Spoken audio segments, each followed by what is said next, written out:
कहानी की शुरुआत होती है एक बेहद खूबसूरत, शांत और ईमानदार लोगों से भरे गांव से। उसी गांव में रहते थे दो छोटे मासूम बच्चे, राय स्टार और ज्ञान भाई। इन दोनों का बचपन आसान नहीं था। किस्मत ने इनके साथ बेरहमी दिखाई थी, क्योंकि इनके माता पिता इन्हें छोड़कर हमेशा के लिए चले गए थे। अब इनका जीवन था सड़कों पर जूते साफ करना, और वही मेहनत इनका पेट पालती थी। एक दिन एक चमचमाती लग्जरी कार उनकी छोटी सी दुकान के सामने आकर रुकती है। तभी उस गाड़ी से उतरता है एक घमंडी और अमीर आदमी, हर्ष।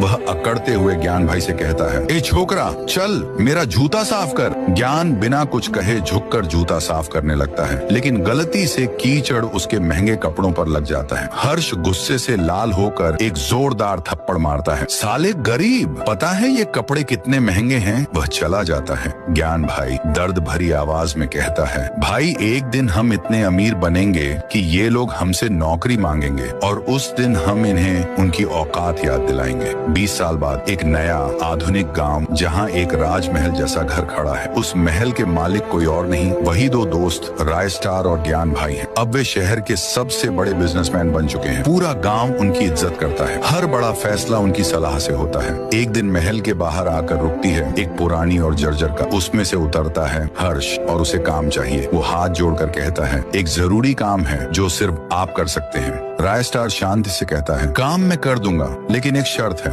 हर्ष, क्या शर्त? तुझे मेरे दोस्त के जूते साफ करने होंगे। पागल हो क्या? मैं? राय स्टार, तो फिर मेरा काम भी भूल जा। मजबूरी में हर्ष झुककर ज्ञान भाई के जूते साफ करता है। तभी ज्ञान भाई एक चम्मच उठाते हैं और उसकी गर्दन पर हल्का चांटा मारते हुए कहते हैं, साले गरीब, तुझे पता है ये जूते कितने महंगे हैं? हर्ष का चेहरा जलता लाल हो जाता है। वो गुस्से में कहता है, तुमने मेरी बेइज्जती की है, इसका बदला मैं जरूर लूंगा। ज्ञान भाई बाजार जा रहे होते हैं। तभी एक लड़की रोज सड़क पर गिरी हुई मिलती है। ज्ञान भाई उसे उठाते हैं। तुम ठीक हो? चलो मैं घर छोड़ देता हूँ। रोज बाइक पर बैठती है और उसे एक सुनसान फैक्ट्री की ओर ले जाती है। जैसे ही वे वहाँ पहुँचते हैं, सामने खड़ा मिलता है हर्ष। तो आ ही गया तू, तेरा ही इंतजार था। हर्ष हंसता हुआ कहता है, अब अपने दोस्त को भी बुला ले। ज्ञान भाई घबराकर फोन करता है, भाई मैं फंस गया हूँ, जल्दी आ। राय स्टार बिना एक पल गंवाए अपनी बाइक लेकर निकलता है। जब वह फैक्ट्री पहुंचता है तो देखता है कि ज्ञान भाई एक पिंजरे में कैद है और हर्ष अपने गुंडों के साथ तैयार खड़ा है। हर्ष, अब तुम दोनों से एक साथ बदला लूंगा। राय स्टार, उसे छोड़ दे, नहीं तो तूफान बनकर टूट पड़ूंगा। हर्ष, आज देखेंगे कौन किसे मारता है। और फिर शुरू होती है एक जबरदस्त लड़ाई। धुआं, लाठों से